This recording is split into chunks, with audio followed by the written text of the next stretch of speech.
2100년에는 0.84m까지 상승을 할 거라고, 지금 해수면 상승이나 이런 것을 예측하는 데 있어서 남극 쪽을 우리가 너무 모른다. 가장 큰 불확실성이 남극에 있다라고.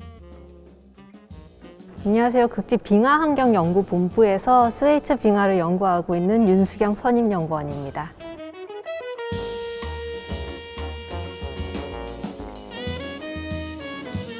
나사에서 최근에 2002년부터 2017년까지 그레이스라는 중력을 측정하는 위성을 이용해서 질량 변화를 이제 측정을 했어요. 매년 사라지고 있는 빙하의 양을 발표를 했는데요. 428기가톤이고요. 바다로 들어가서 해수면을 상승시키고 있습니다. 그린란드에서는 283기가톤이 이제 매년 평균적으로 빠지고 있다라고 하고, 남극에서는 145기가톤이 빠지고 있다라고 이제 하는데요. 속도가 이제 점점 빨라지고 있는 게 진짜 문제입니다. 그래서 2007년을 기준으로 해서 이전의 10년과 또 이후의 10년에 빠지고 있는 양을 비교를 해봤는데요. 그린란드에서는 이전보다 2배, 남극은 무려 3배나 더 많은 양이 유출이 된 것이 보고가 되었습니다. 그린란드에서는 2019년에는 역사적인 그런 폭염이 이제 발생을 했다라고 하는데요. 남극과 북극에서 빠지는 양을 다 합친 양보다 훨씬 더 많은 600기가톤의 얼음이 녹아서 나갔습니다.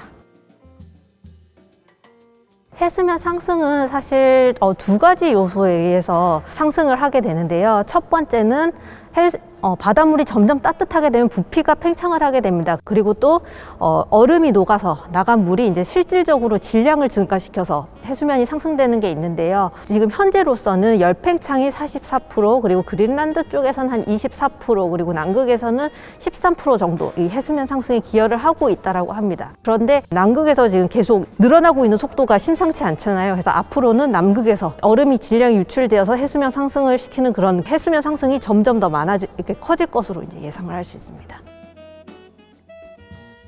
우리가 얼마만큼 온실가스 감축을 위해서 노력을 하느냐에 따라서 예측 결과가 여러 개가 나와 있습니다. 그런데 만약에 우리가 지금의 상태로 이산화탄소 배출을 줄이지 않고 계속해서 온실가스를 이렇게 배출을 한다면 2100년에는 0.84m까지 상승을 할 거라고, 연구 결과마다 편차가 굉장히 큰데, 큰 이유 중에 하나가 우리가 지금 남극에서 얼마나 많이 앞으로 녹을지를 예측을 할 수가 없습니다. 0.84라는 미터라는 수치도 아주 정확한 건 아니고 더 늘어날 수 있는 그런 가능성이 있다고 보면 됩니다. 사람들이 해수면이 상승한다고 하면 수몰 피해를 제일 많이 이제 생각을 합니다. 수몰되기 이전에 이미 해발 고도가 낮아집니다. 해발 고도가 낮아진 상태에서 기후 이변도 점점 더 이제 극심한 기후 이변도 발생을 하게 됩니다. 더 폭염도 발생하고 강한 집중호우가 발생을 하게 되고, 태풍의 세기도 점점 세지고 더 빈번하게 오는데요.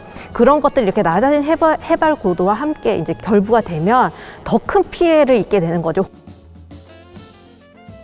최근에 남극에서 용융수가 많이 유출이 되면 우리나라 이 동아시아 쪽이 점점 더 뜨거워질 수 있다는 연구 결과가 있었거든요. 이 담수는 소금물보다는 더 쉽게 잘 얼 수 있기 때문에 해빙이 더 많이 생성이 될 수 있게 됩니다. 그러면 해빙이 많이 생성되면 태양빛을 더 많많이 반사를 하게 되기 때문에요. 남반구 전체가 좀 냉각이 되는 효과가 있을 수가 있고요. 그래서 이 적도 쪽에 있는 원래 있던 그 대기 흐름이 북쪽으로 점점 밀려 올라가서 우리나라에서는 더 더운 그런 온난화가 더 강화되는 그런 현상이 나타날 수 있다라고. 용융수는 보통 이렇게 그 염분이 낮은 그런 물인데요. 지금 현재 지구 온난화로 인해서 해수 표층이 이제 따뜻해지는 것과 담수가 많이 유입되는 것이 결합을 하여서 이 표층수와 어떤 그 심해수가 서로 섞이지 못하는 현상이 점점 강화가 되고 있고요. 전 지구적인 어떤 해류 흐름 자체도 이제 뭔가 좀 바뀌고 있습니다. 그래서 이런 것들은 앞으로도 우리가 예측하지 못하는 기후변화, 이상기온 현상이라든지 어떤 이상기후를 갖다가 많이 이제 겪게 만들 것이고요. 그리고 또 생태계에도 많은 변화를 이제 영향을 미칠 수 있습니다.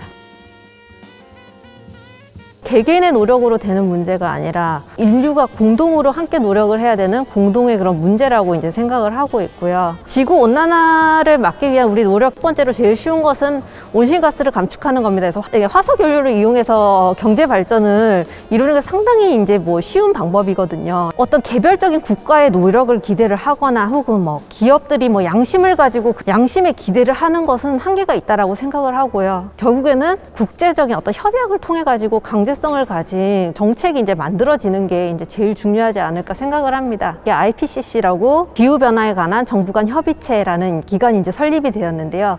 이 IPCC에서는 기후변화에 관한 다방면의 과학적인 모든 연구 결과들을 다 이렇게 취합하여서 보고서를 이제 발간을 하고 있습니다.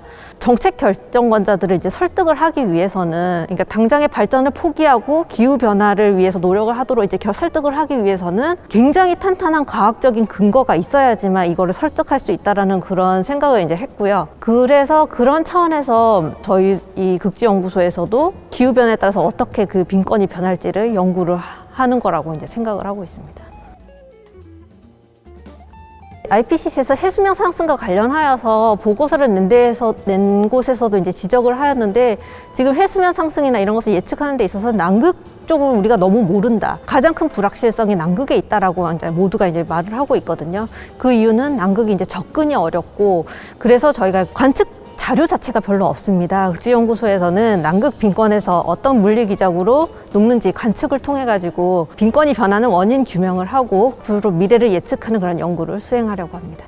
이번 2021년 겨울은 아문젠과 스캇이 남극 대륙 정복을 위해서 서로 경쟁하면서 레이스를 펼친 지 110년이 되는 해인데요. 이번에는 서로 경쟁이 아니라 인류 공동의 문제를 풀기 위해서 각국이 협력하여서 국제 공동 탐사를 서남극 스웨이치에서 할 예정입니다. 우리나라에서는 빙부에 구멍을 뚫어서 관측 장비를 설치하여서 어떻게 그 따뜻한 해수가 서남극 빙붕을 빠르게 녹이고 있는지 그 증거를 찾기 위한 탐사를 할 계획입니다.